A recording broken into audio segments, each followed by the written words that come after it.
कांग्रेस के राज्यसभा सांसद दीपेंद्र सिंह हुड्डा ने केंद्र सरकार पर किसानों से विश्वासघात करने का आरोप लगाया। दीपेंद्र हुड्डा ने कहा कि कोरोना की आड़ में जिस ढंग से 3 कृषि कानूनों को लागू किया गया था, उससे तभी देश के किसान को षड्यंत्र की बू आ गई थी। उन्होंने यह भी कहा, सरकार ने किसानों को फसल की लागत में 50% लाभ जोड़कर एमएसपी अभी तक नहीं दिया है।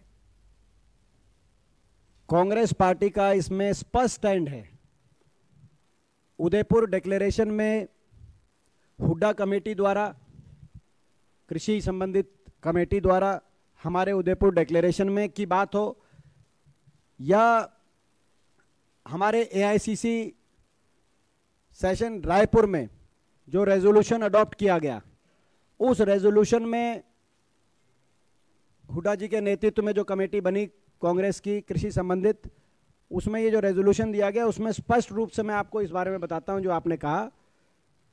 Indian national Congress resolves that MSP should be a legal enforceable rights of the farmer, purchase of agriculture produce below MSP be made punishable offence, MSP should be calculated on the basis of C2 cost plus 50% profit as suggested by Swaminathan Commission and subsequently recommended in report of the groups of chief ministers headed by then CM of Haryana Shri Bhupender Singh Hooda in 2010। ये हमारा कांग्रेस का resolution AICC में, AICC resolution Raipur में हमने ये resolution adopt किया। उदयपुर के अंदर हमने इसको अडॉप्ट किया। ये हमारा ऑफिशियल प्लान है। इसमें बार बार एक चीज कही गई है, जो कि जिस बात का शक देश के किसान को तभी था। देखिए, अब मैं एक पढ़ता हूं, 1-2 लाइन आप समझिए।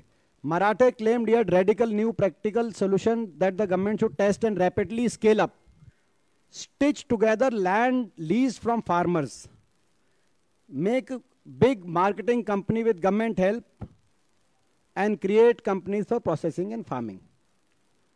बेसिकली ये स्टिच टुगेदर है, ये जो आइडिया है 500,000 एकड़ किसान से, और किसान को अपनी ज़मीन पे एक शेयर होल्डर बना ले, जो जिसका वो ओनर है, 100% ओनर है, पुश्तैनी ओनर है, पीढ़ी दर पीढ़ी ओनर है। तो ये किसान को पहले ही शक हो गया था कि ना सिर्फ ये धनाढ्य कुछ घरानों को कृषि व्यवस्था से लाभ देने के लिए ये 3 कानून लाए गए हैं, लेकिन अगली नजर उनकी जमीन पे भी है। आज ये साबित होगी, अगर ये सरकार इस बात को डिनाई नहीं कर रही कि ये जो टास्क फोर्स बनी नीति आयोग में, सरकार बताए ये टास्क फोर्स बनी कि नहीं बनी, और अगर बनी तो इस टास्क फोर्स के आधार पर सरकार ने ये जो उद्योगपति घराने थे, इनसे सुझाव लिए। किसी कृषि विशेषज्ञ को इस टास्क फोर्स में बिठाया नहीं, किसी किसान को इस टास्क फोर्स में बिठाया नहीं, उनसे सुझाव लेकर और 3 कानून ऐसे बना दिए। देश की कृषि व्यवस्था को कुछ लोगों के हाथ में सौंपने की तैयारी की गई। तो ये मैं समझता हूं किसानों के जो सारे शक थे वो आज साबित हो गए। जैसे मैंने कहा, ये जय जवान जय किसान का देश, जय जवान जय किसान का देश रहेगा, लेकिन भाजपा ने साबित कर दिया कि भाजपा ना किसान की ना जवान की, भाजपा केवल धनवान की।